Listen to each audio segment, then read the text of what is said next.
Baiklah, di sini saya akan memaparkan materi tentang penentuan harga pelayanan publik. Sebelumnya, izinkan saya memperkenalkan diri terlebih dahulu. Perkenalkan, nama saya Juwita Sirait dengan akhir NIM 037. Baiklah, kita memasuki materi yang pertama. Yang pertama, pelayanan publik yang dapat dijual. Dalam memberikan pelayanan publik, pemerintah dapat dibenarkan menarik tarif untuk pelayanan tertentu, baik secara langsung atau tidak langsung melalui perusahaan milik pemerintah. Ada beberapa pelayanan publik yang dapat dibebankan tarif pelayanan. Misalnya, yang pertama itu penyediaan air bersih, yang kedua transportasi publik, yang ketiga jasa pos dan telekomunikasi, yang keempat energi dan listrik, yang kelima perumahan rakyat, yang keenam fasilitas rekreasi atau pariwisata, yang ketujuh pendidikan, yang kedelapan jalan tol, 9 irigasi, 10 jasa pemadaman kebakaran, 11 pelayanan kesehatan, 12 pengelolaan sampah atau limbah. Kebutuhan masyarakat. Yang pertama, barang privat, yaitu barang-barang kebutuhan masyarakat yang manfaat barang atau jasa tersebut hanya dinikmati secara individual oleh yang membelinya, sedangkan yang tidak berkonsumsi tidak dapat menikmati barang atau jasa tersebut. Bisa kita lihat contohnya itu makanan, listrik, dan telepon. Yang kedua, barang publik, yaitu barang-barang kebutuhan masyarakat yang manfaatnya dinikmati oleh seluruh masyarakat secara bersama-sama. Contohnya itu pertanahan nasional, pengendalian penyakit, jasa polisi. Yang ketiga, campuran antara barang privat dan publik. Terdapat beberapa barang dan jasa yang merupakan campuran antara barang privat dan barang publik karena meskipun dikonsumsi secara individual, seringkali masyarakat secara umum juga membutuhkan barang dan jasa tersebut. Contohnya itu pendidikan, pelayanan kesehatan, transportasi publik, dan air bersih.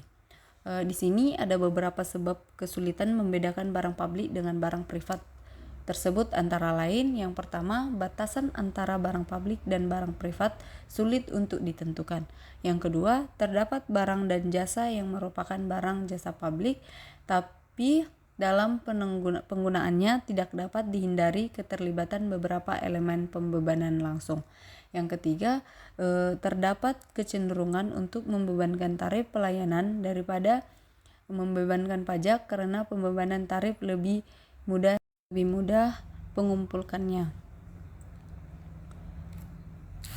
Dalam pelayanan publik yang perlu diperhatikan adalah yang pertama, identifikasi barang atau jasa yang menjadi kebutuhan masyarakat atau apakah barang publik atau privat.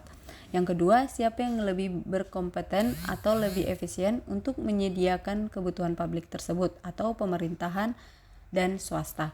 Yang ketiga, dapatkah penyediaan pelayanan publik tertentu diserahkan kepada sektor swasta dan sektor ketiga. Yang keempat, pelayanan publik apa saja yang tidak harus dilakukan oleh pemerintah namun dapat ditangani oleh swasta. Nah, di sini ada argumen terhadap tarif pembebanan terhadap pelayanan.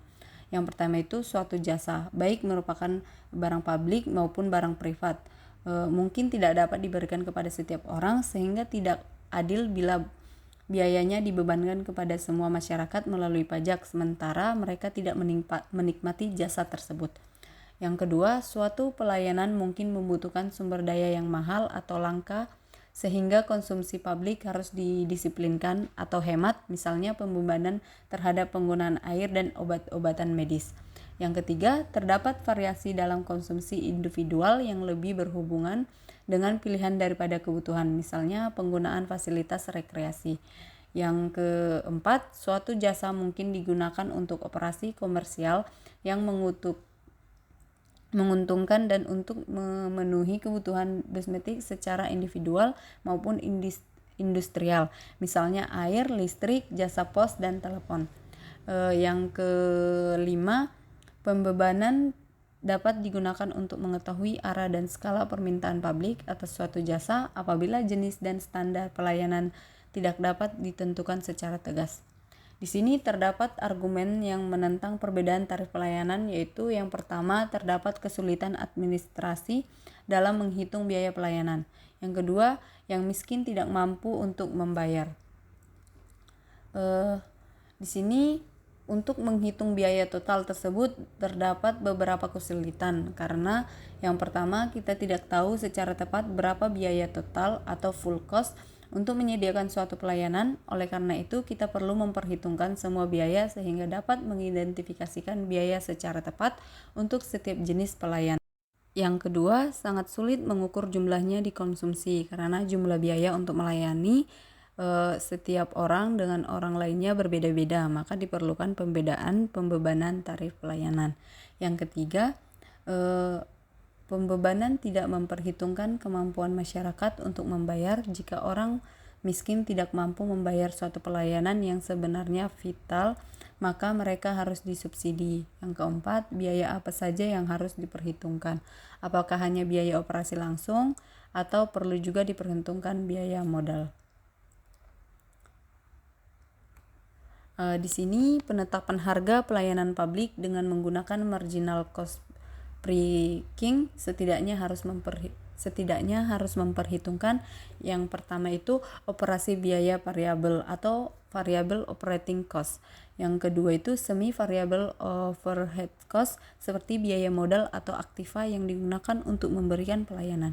Yang ketiga, biaya penggantian atas aset modal yang digunakan dalam penyediaan pelayanan.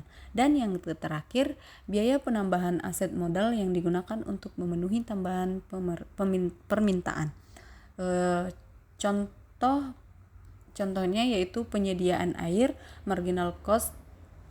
Misalnya yang pertama tambahan air yang dikonsumsi, yang kedua tambahan jarak yang diambil, dan yang ketiga pemasangan pipa besar untuk industri. Baiklah, itulah materi yang dapat saya paparkan pada materi pada hari ini. Terima kasih atas perhatian teman-teman. Mohon maaf jika ada kesalahan saya dalam memaparkan materi tersebut. Saya akhiri, terima kasih.